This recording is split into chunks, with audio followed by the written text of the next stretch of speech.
Why do you think gigantic people come out of Africa and stuff? Well, I mean, gigantic people come out of Iceland. Gigantic people come out of areas where gigantic people met and bred. You know, and Francis's father was huge, and I don't know how big his mother was, but you know, there's a lot of giant people in the world. And when they find other giant people and they fuck, they make big humans. Dude, they should. That'd be an OnlyFans right there. Giant people fucking. Yeah, big giant people fucking. Yeah. I bet I bet people would love that. If there's an OnlyFans where you only got together with other giant people and fucked. I'd watch that. And then have a little person in the room watching. Yeah.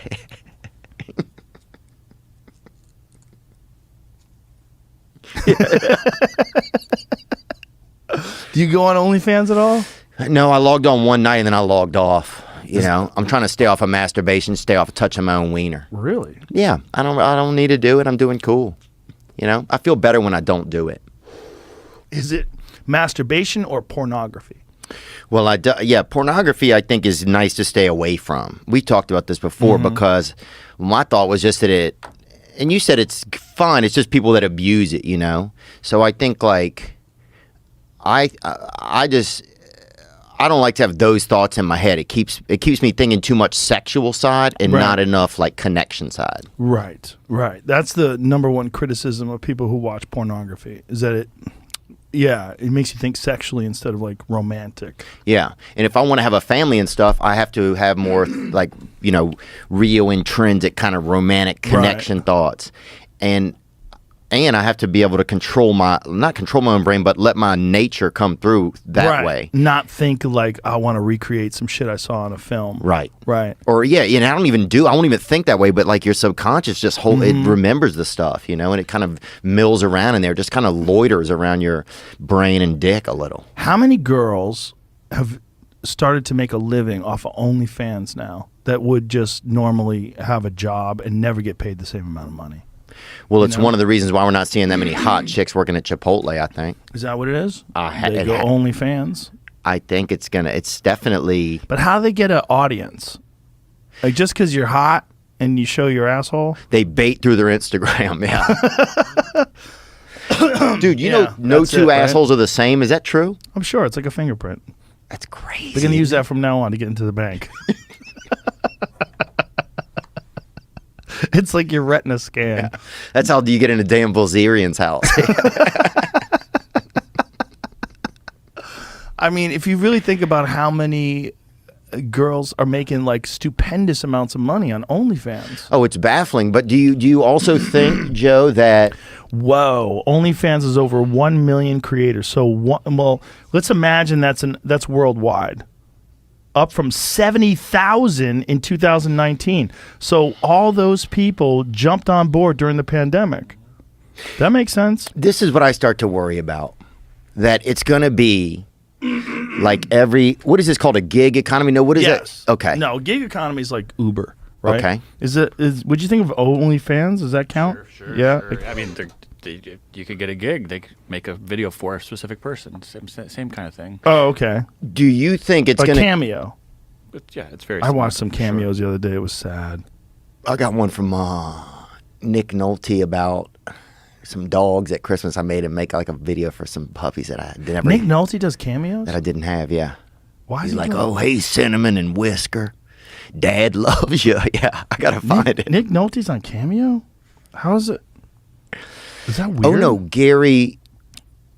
Who's the other guy that looks like Nick Nolte? Gary Busey? Gary Busey. Okay, that makes sense. They look very different. He's like, hey, Cinnamon and Whisker. Dad's home. Gary Busey was a great actor who got in a horrible motorcycle accident without a helmet. Yeah. Okay, play some of these. Give me one right there.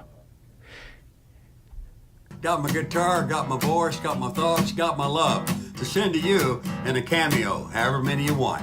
Just send me what you want me to tell you, and I'll tell you better than you can feel. Bop, bop, bop. There you go. Cameos are us. I love that. Doesn't that make you feel good, though? Did you feel good when you did it? No. No, it made me think you should wear a helmet. Oh, you think people are taking advantage of him? No, that's what happened to him. He got in a motorcycle accident without a helmet on. Back when LA didn't have a helmet law, and he crashed his motorcycle and bounced his fucking head off a curb. Oh, and damn, dude. and got serious brain damage from like the early 2000s. He had a serious. That's why one of his eyes looks different than the other one. Yeah, because they remade it. His fucking skull got crushed.